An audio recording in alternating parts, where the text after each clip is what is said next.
Hello and welcome to the Illinois Association of Park Districts Parkcast.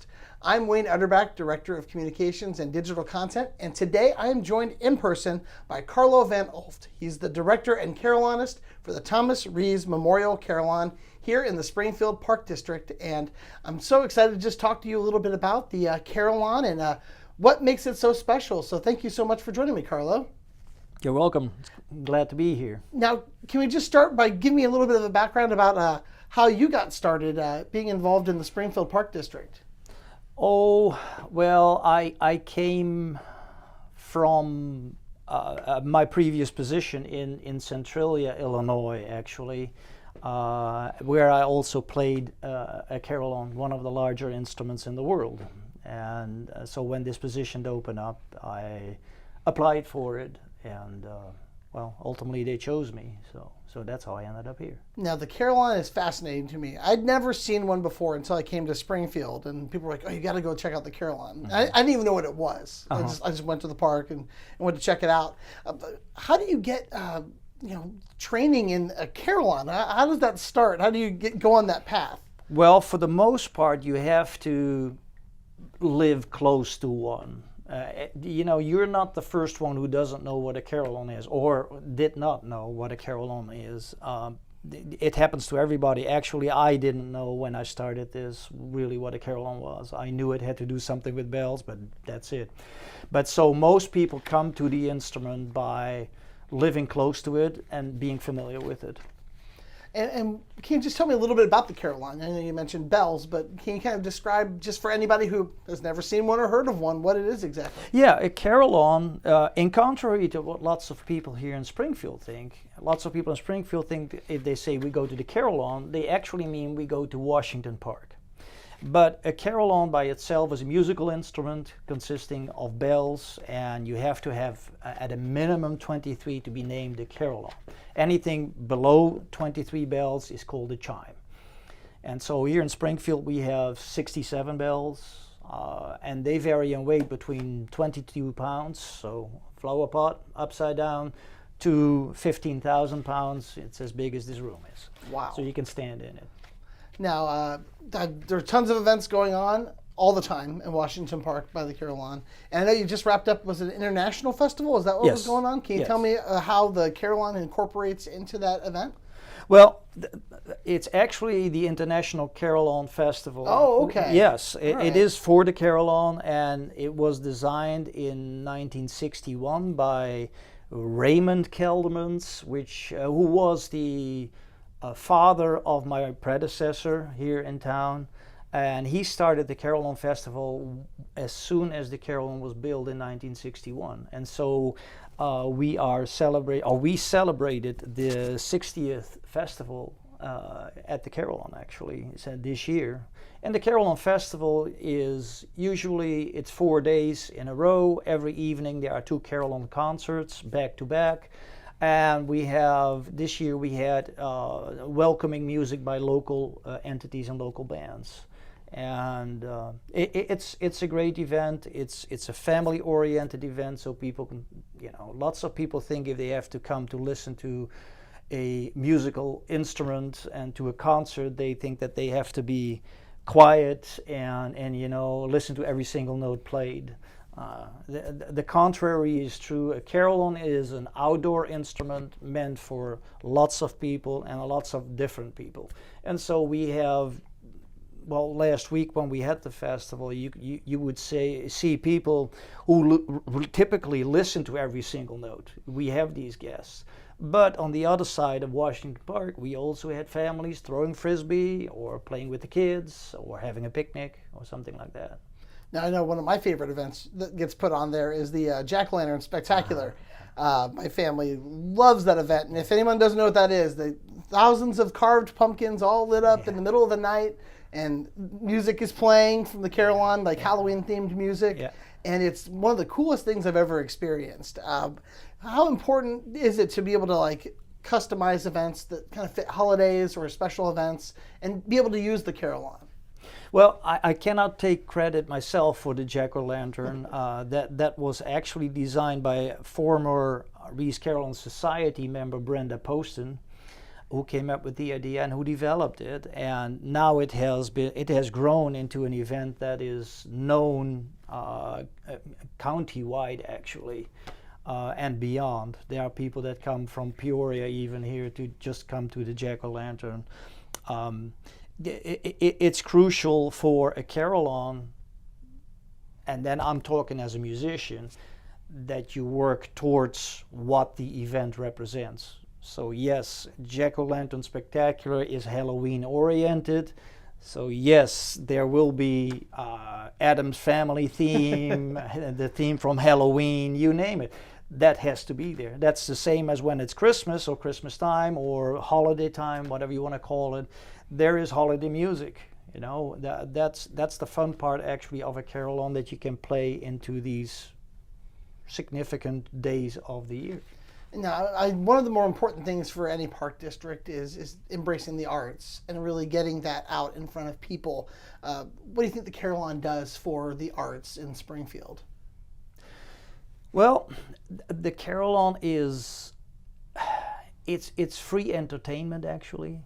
Thomas Rees, when he left his endowment, he had some very narrow restrictions what the carillon had to do, and the carillon was meant to be played for the people and to educate the people about what a carillon is. And I think in that way we have a great opportunity here.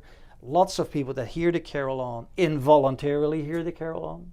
There are lots of people that are just walking the park, walking their dog, and when we start playing, hey, willy-nilly, they have to listen to it. Yeah, and then it's the opportunity that we have. Unfortunately, that is happening more and more, that people come back specifically and walk their dog specifically during the time that the carillon is being played.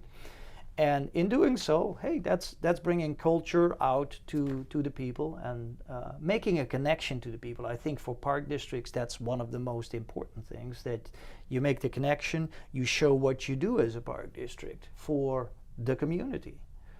And if you can get that to grow more and more and tie it in with other events, like for example, what you said, the Jack-o'-lantern, the car for the carillon, which actually comes before that, because what we do is we have the weekend before the Jack-o'-lantern, we have 2,023 pumpkins that are there to pick up for free, and people there on the spot can come with the kids and carve the pumpkins, and they go into a truck, and then the week after, during the Jack-o'-lantern, they're on the grounds and they're being lighted. But also we have the Art Spectacular, for example. Yeah. You've probably heard about that. It's a judged art show, which again brings lots of people to the park.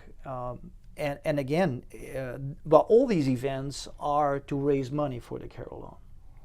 And they are actually set up by the Rees Carillon Society, which helps with all kinds of funding, extra funding for I call it for the icing on the cake. That's what they do. And it's just imperative, I think, that a carillon is part of that.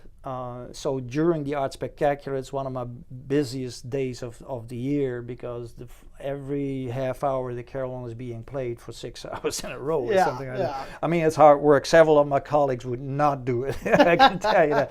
But I think it's important. I think it's crucial.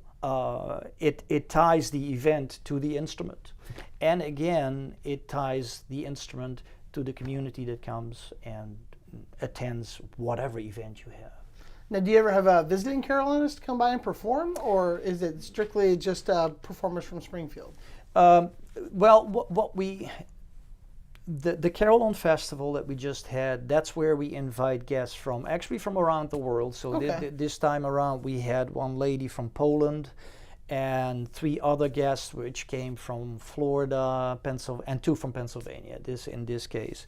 But during the week, so from June through August, the carillon is being played every evening at 6:30. I take care of the Wednesdays and the weekends, and then I have assistant carillon players who play the evening concerts, and the majority is from the Springfield area. That was going to be my next question: is how amazing is it for you to be able to? Do you help train the next carillonists who are coming up the ranks? How does that work exactly? How does someone come to you and say, I'm interested in this? How do I get involved in it? Yeah, well, as I said before, it is something. Nobody wakes up, Wayne, in the morning, not living even close to a carillon or not knowing what a carillon is or whatever. Nobody wakes up when he or she is 8 years old and says, you know what, I think what I'm going to do as a hobby is play carillon. It has never happened. No, usually people come to the carillon along another instrument. They usually have played piano, and that's actually more or less a requirement that you have to have had several years of organ, piano, or any other musical training before you come to the carillon. And yes, we do have students. I have at this point one very talented student here from Springfield who hopefully will be in the rotation next year to play, to serve as assistant here, which is really cool to get the local people involved too. It's a heck of an opportunity for somebody. Oh, it's cool. Yeah. I mean, I don't know how many carillons there are in the state, but I mean, do you know offhand how many there might be? In the state, I have to guess, and I miss one, I may miss one, but I think 7 that we have only in the state. But there are only 600 in the whole wide world. Oh, wow, okay. Yes, with the majority residing in the Netherlands and Belgium, formerly the Low Countries in Europe. That's where they developed. And then, so in Belgium and the Netherlands together, I think they have close to 380, 390. A majority of them. Oh, yeah. And then in the US, we have about 170. Oh, wow. And then the rest, the rest is spread out over the world. But we are here in Springfield. The carillon, why it stands out is the location in Washington Park. Quite often you see carillons located in churches, and what you have to deal with then, churches are usually not located in the most quiet areas. They're usually there where the people are. Yeah. And so there's usually a lot of noise. It's difficult to listen to it because you have roads swinging by and whatever. That was one of the problems I had in my previous location in Centralia, Illinois, where they have a wonderful instrument, but the carillon is located in a small town block which is straddled by 2 Illinois highways. So constantly traffic rushing by, motorcycles revving up in front of the in front of the traffic lights and all that. That's one of the things that makes our instrument so unique, is that we're in Washington Park. You hardly hear any random traffic noise or anything else. So Washington Park serves as our concert hall, and that's why this instrument and this position is rated quite highly in the carillon world. Well, I appreciate you taking time out of your day to talk to me a little bit about it, because I know for me it's a very important place. It's a fantastic place to take my family. I love it. The art festivals, the concerts that happen, we love it. We embrace all of it. So if anyone is ever visiting Springfield, check out the Carillon at the Washington Park. It is a fantastic place to enjoy music, and the park itself is it's so huge, and there's just so much to do.